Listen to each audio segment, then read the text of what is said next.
Hello everyone, welcome back to another Star Wars Destiny video. Today, Fantasy Flight released a new rules reference for Star Wars Destiny, and this new rules reference includes an errata section now.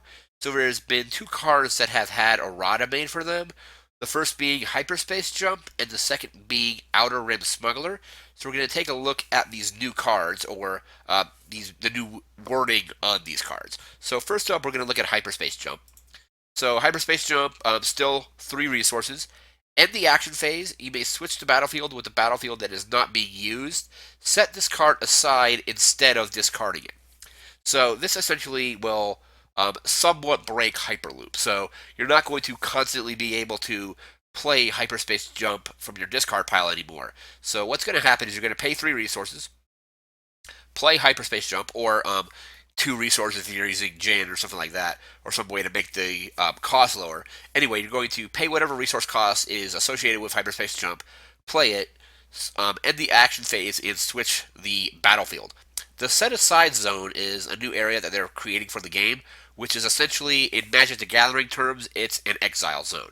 So you play it, it basically goes into this out of play area, and you can't get it back through the Millennium Falcon's special anymore.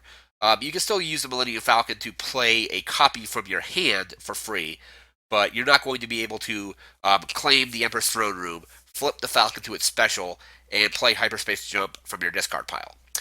You can still get 2 jumps though if you just play it normally. So if you have 2 in your deck, you can Hyperspace Jump and then Hyperspace Jump again, but you're not going to be able to recurve those cards.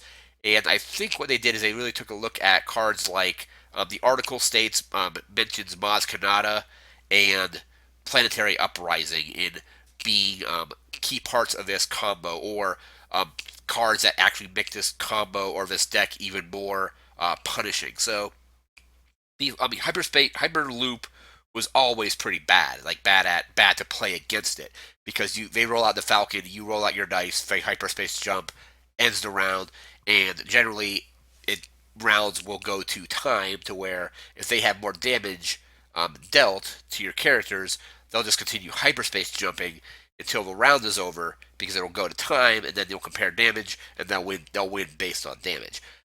With the addition of Planetary Uprising, if they have, let's say, like they have Planetary Uprising out, you Hyperspace Jump, 2 damage. If they Hyperspace Jump again, 2 more damage. If they do it again, it's 2 more damage. Or potentially 4 damage if you have 2 copies of Planetary Uprising out, and then you Hyperloop, do 4 damage, loop again, 4 more damage, and so on. So it became a very punishing deck, especially with the addition of Planetary Uprising. So this will make it so, like I said, you can still get 2 loops from the deck. You can still play Hyperspace Jump and play it again later, and do that twice, but you're not going to be able to get it into your discard pile, use the Falcon Special, play it out of your discard, or play it from your hand. You can still play it from your hand for free, but you're not going to be able to constantly cycle the ones that are in your discard pile back into play using the special. Next up, we're going to look at the Rim Smuggler. We'll be right back with that. Alright, and here is the new wording on Rim Smuggler. Still 7 health, dice size are still the same. However, the ability has been changed. So it says the first time, this is the new version, so the first time each round you play the last card from your hand, gain a resource. Before, that part wasn't in there before, where it says the first time each round.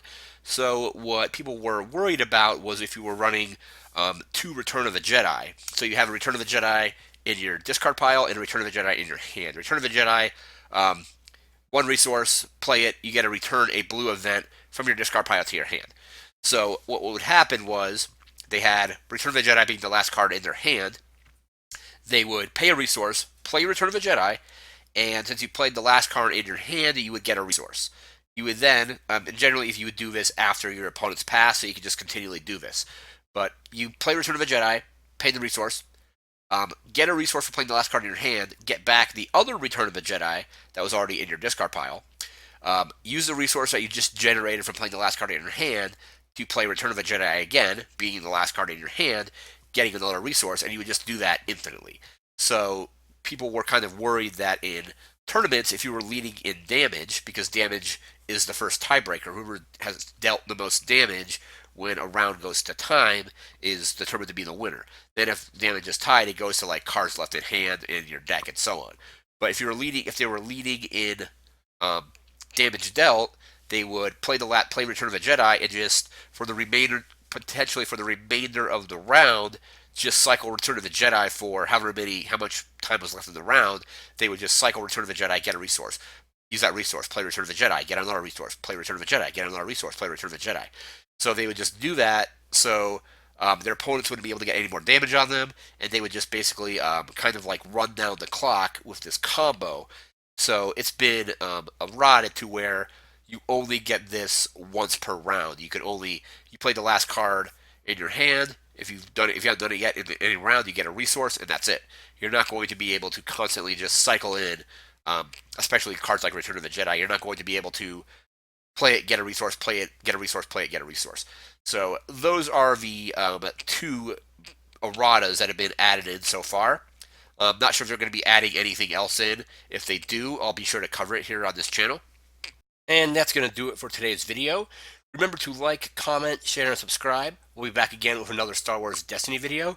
Until then, I again want to thank you for watching, and take care. Have a good one.